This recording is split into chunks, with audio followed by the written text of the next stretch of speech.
Pedestal का मतलब क्या है? पेडेस्टल का मतलब क्या होता है?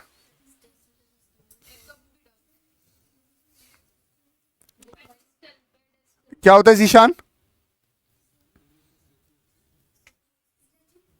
स्टैचू तो मूर्ति हुई ना।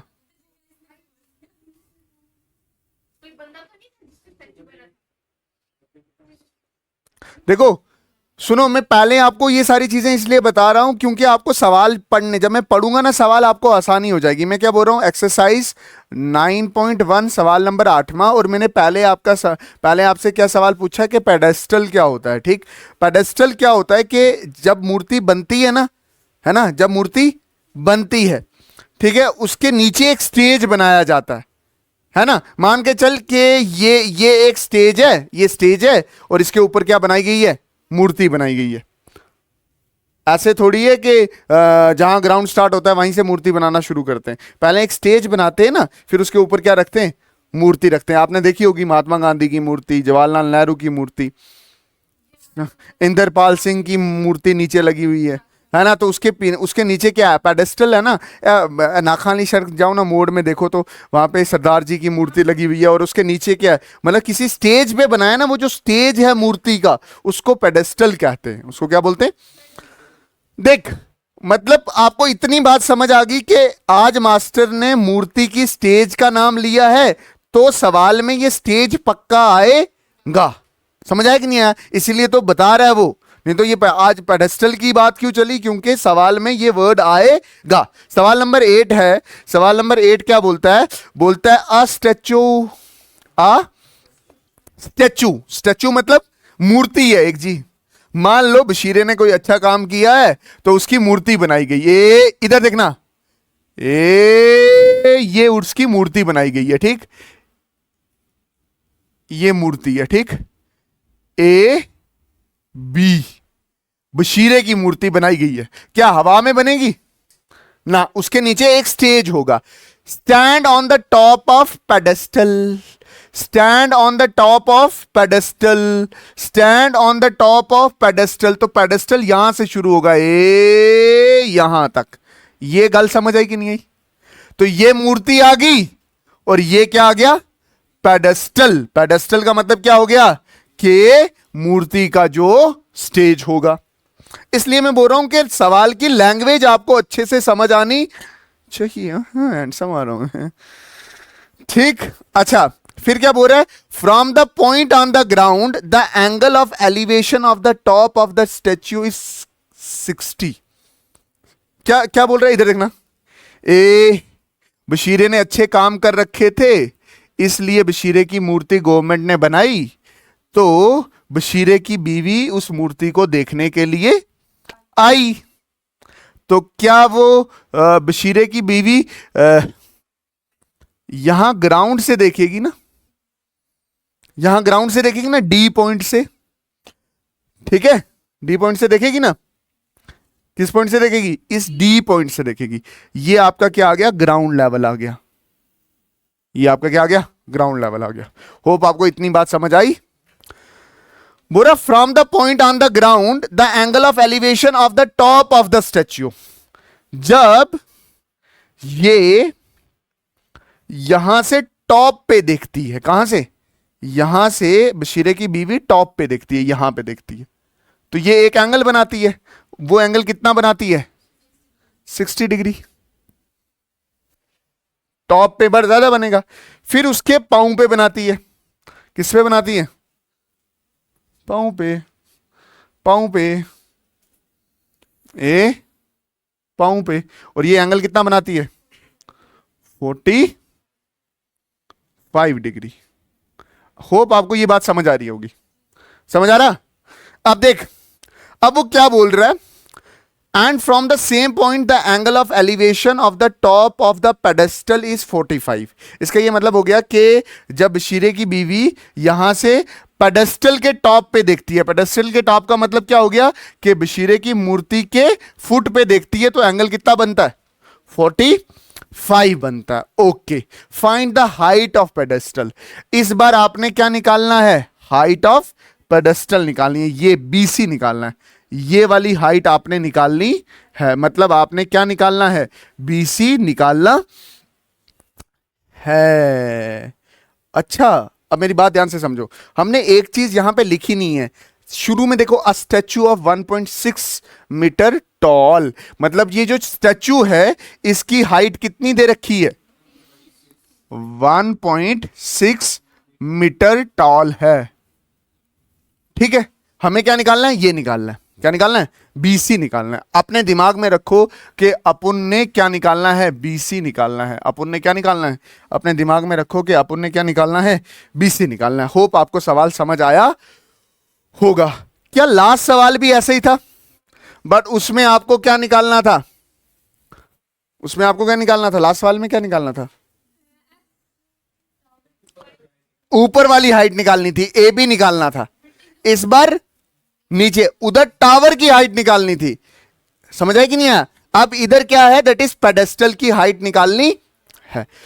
देखो ध्यान से, आराम से करूंगा, कोई जल्दी नहीं है। जैसे करूंगा एग्जाम वाले दिन भी आपने वैसे ही करना है। एट द एंड आपको सब समझ आने वाला, पर पूरा फोकस इधर रखना, ठीक है? मैंने मुंह खुला रहे। देख इधर सुनना, मैं ओरली कुछ चीजें समझाने की कोशिश कर रहा हूं।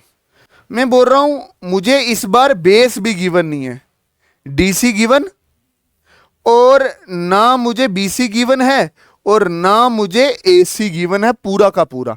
क्या मुझे DC गिवन है, क्या मुझे AC गिवन है, क्या मुझे BC गिवन है?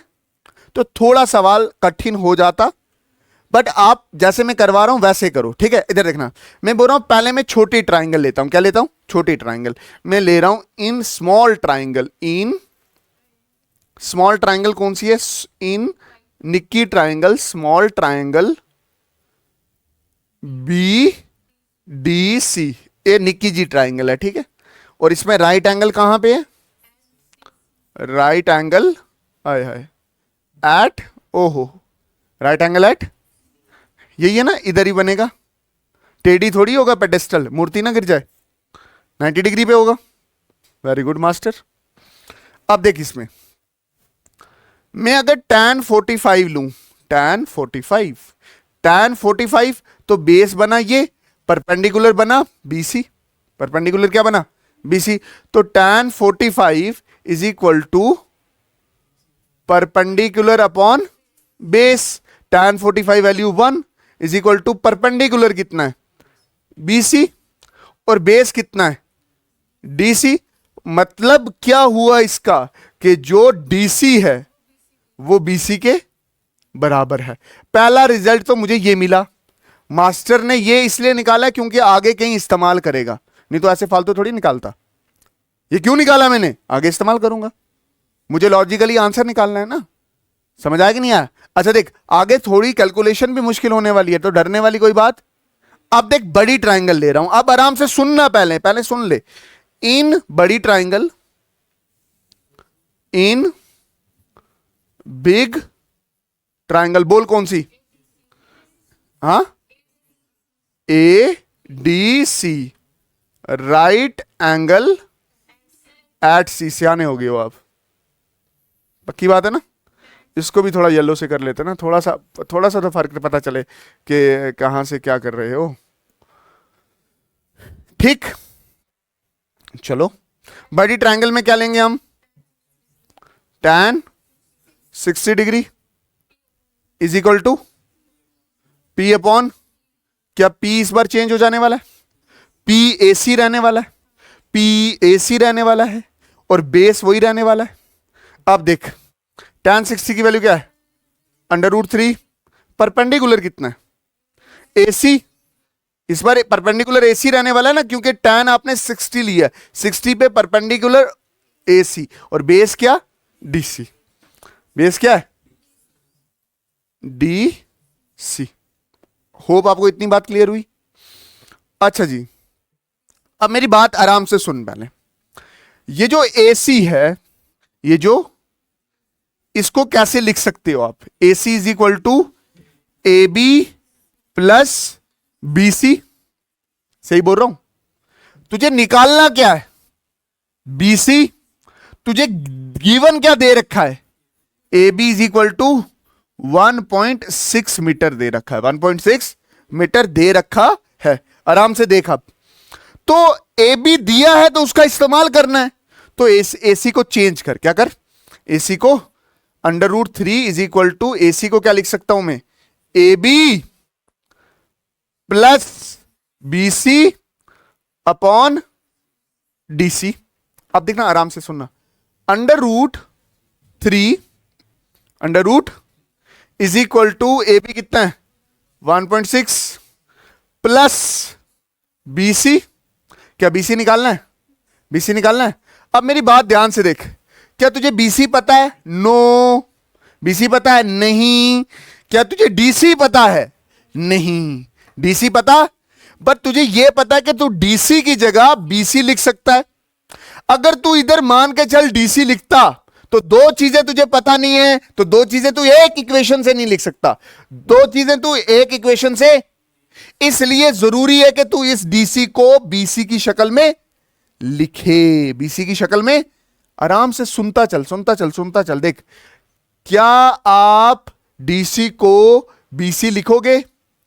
इसीलिए निकाला था कि कल को डीसी आएगा और उसकी जगह बीसी लिखोगे, और एक इक्वेशन में दो वेरिएबल नहीं निकल सकते, इसलिए डीसी की जगह बीसी लिखला, तो एक ही वेरिएबल बचा है, एक ही वेरिएबल बचा। अब देख ध्यान से, आराम से सुनना, √3 ये डिवाइड में है तो उधर चला जाएगा, तो क्या होगा, √3 BC equal to 1.6 plus BC। Hope तुझे इतनी बात क्लियर हुई होगी। इसको उठा, इसको उठा और उधर ले जा, इसको उठा और उधर ले जा। √3 BC minus BC is equal to 1.6। 1 नीचे ऐसे नुक्ते लग रहे, क्या कॉमन है इसमें, BC BC कॉमन, ए आ गया BC इधर, अंदर क्या बचा, √3 माइनस 1 इज इक्वल टू 1.6। कोई बड़ी बात नहीं है, देख, BC into √3 is equal to √BC, BC into 1 that is minus BC। अब देख ध्यान से, BC कितना निकला, 1.6 डिवाइडेड बाय √3 माइनस 1। क्या डिनोमिनेटर में √3 बेड़ा गर्क करता है? क्या इसको रेशनलाइज करने की जरूरत है? रेशनलाइज कैसे करोगे इस केस में? इस केस में आप रेशनलाइज करोगे ऊपर, ऊपर √3 प्लस 1, नीचे √3 प्लस 1। होप तुझे इतनी बात समझ आई होगी। अब देखता देखता चल, देखता चल, देख अब सुनना, BC 1.6 √3 प्लस 1, नीचे में क्या कर रहा हूं देख, a minus B, a plus B, a plus B, a minus B किसके बराबर, √3 का होल स्क्वायर माइनस 1 का होल स्क्वायर। किसी बच्चे को कोई तकलीफ हो तो मैं इसको ऐसे बता देता हूं, देख, a plus B, a minus B is equal to a square minus B square. 8वीं का मैथ है ये, ठीक। अब देख, हाँ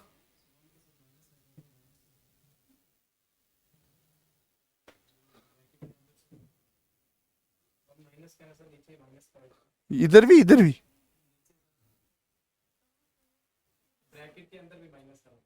इधर, इधर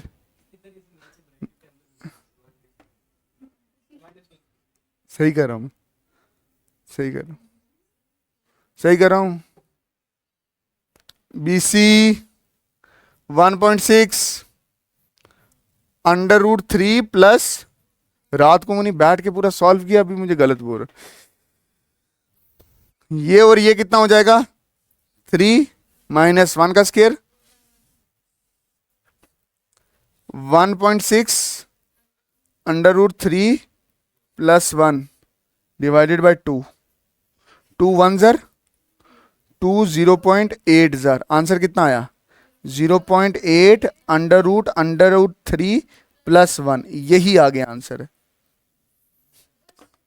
बस रेशनलाइज करना थोड़ा टफ है, थोड़ा सा सोचना पड़ेगा तुमको, ठीक है चाचा, 8 साल हो गए मैथ पढ़ाने, ठीक है, मुझे पता है कहाँ मैं गलती करूंगा मैं तुरंत बोलूंगा हाँ ऐसा हो गया गलती, वापस पीछे जाऊंगा। समझ आएगी नहीं है? जैसे करवा रहा हूं वैसे करो चुप करके, घर पढ़ा करो।